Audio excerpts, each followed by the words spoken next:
Welcome to episode 11. I start in the small Arizona town of Kanab, where I'll head east through Monument Valley and Colorado, then north to Utah to Arches and Canyonlands National Park. Continue further north through the Grand Tetons and Yellowstone, then further up to Canada and eventually Alaska.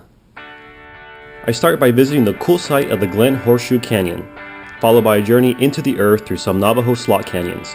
They are as beautiful as they are deadly during flash floods, proven by a group of 8 friends who drowned just last year during a flash flood. The detail and beauty of this incredible sandstone is gorgeous. If you're lucky, you'll get the 10 minutes of sunlight that enter each day for a fiery and unique experience that will make your pictures come out incredible and unlike any other. I then continued through the warm and flat Arizona terrain to Monument Valley, another sacred Navajo area. Again, the beauty is unique and unlike any other in all the Americas and world, the most beautiful area in my opinion in the lower 48. So here I am couch surfing near Monument Valley in northern Arizona, and our gracious host Charity here is taking us in her beautiful little Jeep to Monument Valley. The couple from the Czech Republic, there you go, and they're surfing with Charity as well. I went back the following day with my couch surfing host and the couple from the Czech Republic to check out the place in the morning. Dude, there are way too many tourists here.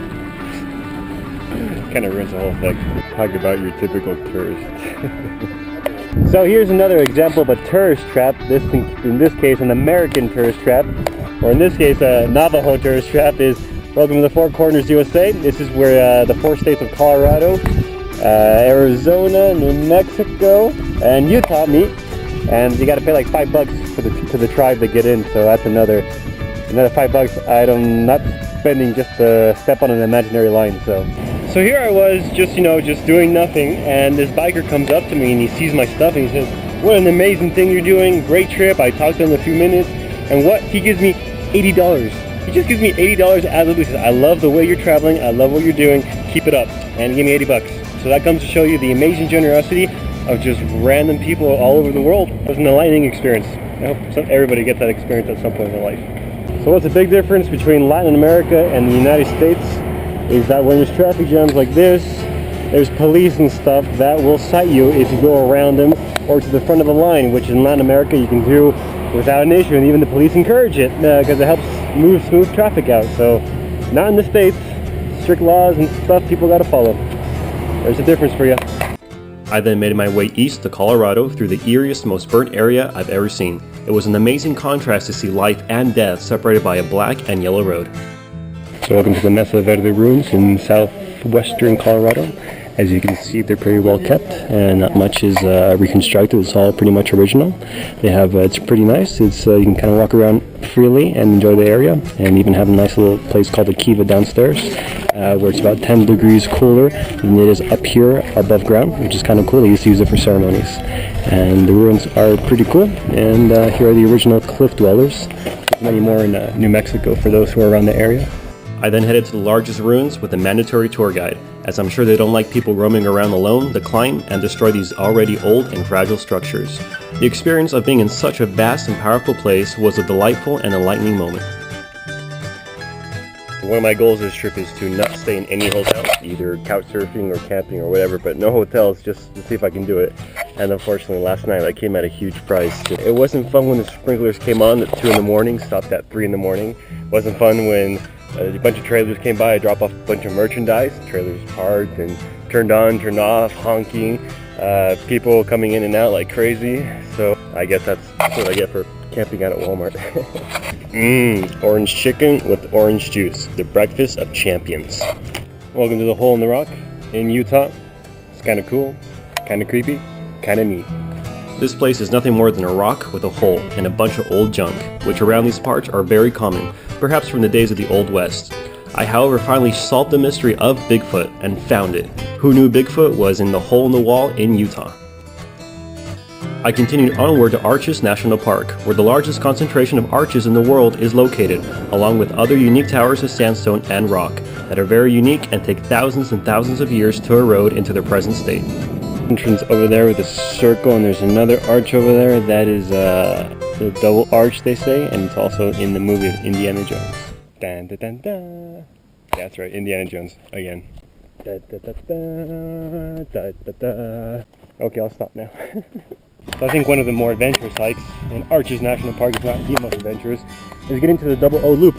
not even a trail, you just make your own way through, and you have to get to the other side, so it's pretty cool. I have the landscape arch in Arches National Park, and this is the partition arch.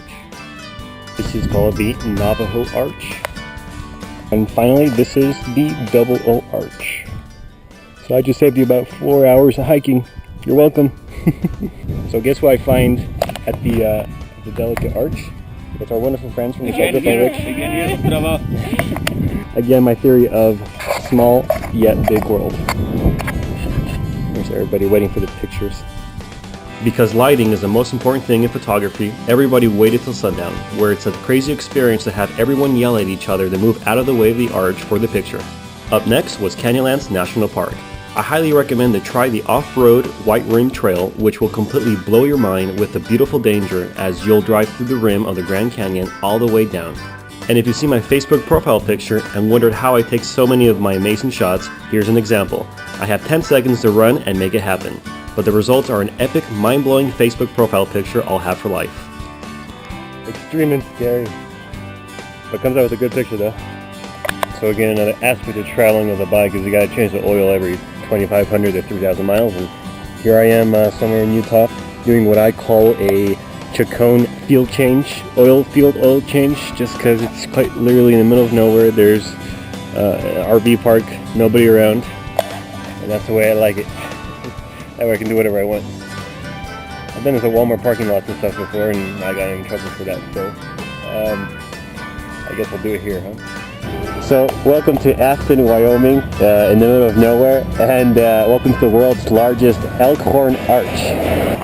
Fun sight for the road in America, huh? I then finish the day with a cool camp spot near a river. The next day, I continue my public relations by blowing the mind of this couple with my Argentina to Alaska journey, who apparently didn't know what a camera was. I finally hit the Grand Tetons in Wyoming, where I ran into other bikers starting their own journey. It made me feel a little old, having started the same journey just a year and a half ago, and they were just starting themselves. So this is my new friends from New Zealand. They're going to tour from Alaska to the tip of South America, from where I've come from, and we're just talking shop here, basically, of how to travel and so forth. So. There you go, hello.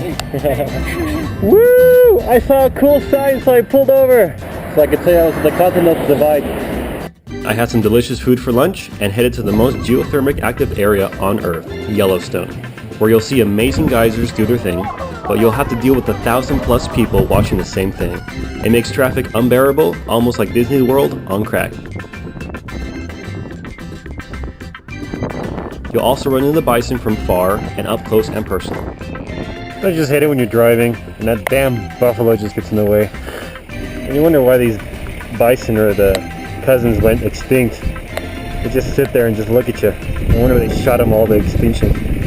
So sometimes I wish that you could capture smell in the video, but unfortunately you can't. But here, because of all the sulfur and all the geothermic active stuff, it smells like a bunch of rotten eggs. But the good thing is that if you're ever near a group of people and you can fart and nobody will ever know. So again, when you have to work on the bike and stuff, you just got to pick your area, which in this case is my cool couch surfer's house, or yard for this case, and you got to take the whole thing apart on the bike, and it really sucks because it takes a lot of time and you have to put everything back together. Air filter, oil change, rear tire, rewiring of some things. I put cruise control on, so oil, air filter, and it's a whole day's event, so always fun. Stay tuned for the next episode where I'll deal with the cold and snow. I'll visit the craziest town in all Canada.